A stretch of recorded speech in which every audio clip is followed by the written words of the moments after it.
Welcome into BamaCentral Instant Analysis. I'm Will Miller here with Austin Hannon at David F. Couch Ballpark following the conclusion of the Winston-Salem Super Regional Game 1. A classic here. Alabama baseball falls to 1 seed Wake Forest 5-4.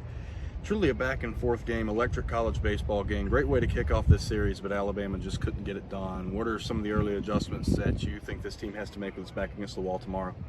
Yeah, just tough breaks, really. I mean, I think you could say that they played just about as well as Wake Forest did, and obviously the scoreboard shows that. But I mean, it's baseball sometimes, and people use that phrase a lot. But some days it's going to be yours. Some days you're going to have the 5 runs. Some days you're going to have the 4 runs, and it's just kind of part of it. The problem here is that you're in a situation in a tournament atmosphere like this that you lose 2 games and you're done. So they're going to have to figure out a way somehow. I mean, we heard Troy's coach say it last week in Tuscaloosa a bunch. Somehow, some way, they're going to have to figure out a way to win the game tomorrow, play 9 innings, and come out on top to extend this thing.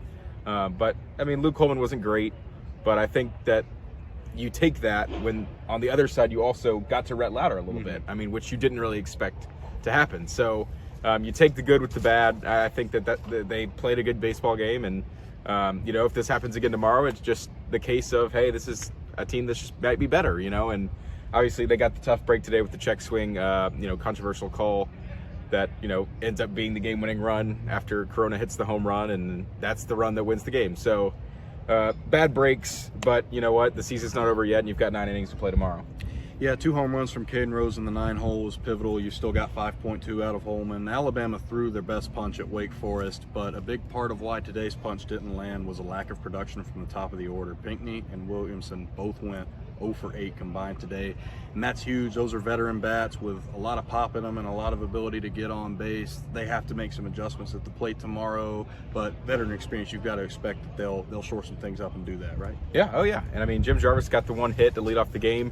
He ends up getting caught in a rundown the very next, next second. I mean, next so pitch, basically. You had a leadoff runner on. Maybe you score a run there. Maybe that makes it 5-5, right? I mean, it's just little things like that. And they mentioned it in the press conference. I mean, it's just a couple mistakes that they made that Wake Forest did not make, which that's kind of how a number 1 team is, right? I mean, they are less likely to make mistakes. That's why they're 51-10. That's why they're the number 1 overall seed. So you got to figure it out. Garrett McMillan, we don't know if it's going to be McMillan or McNary tomorrow, but whoever is out there, it's going to have to be another good start. I think Holman was fine. I think Aiden Modison did a great job keeping it where it was at and gave Alabama a chance and Caden Rose a chance to keep the Crimson Tide in the game late. So got to have another good start. That was my key coming into the week. And, I think the offense did some good things, and you should expect them to have even more success tomorrow. I mean, going against an arm it's going to be a good arm, but it's not going to be as good as the one you saw today. However, this goes, Aiden Mosa, one of the most underrated contributors for this Alabama baseball team this postseason. That's going to wrap it up here from day 1 at David F. Couch Ballpark in Winston-Salem. Wake Forest 5, Alabama 4. I'm Will Miller here with Austin Hannon. Game 2 getting underway at 11 a.m. Central Time tomorrow. Once again, bright and early start. Keep it right here on BamaCentral. This has been Instant Analysis.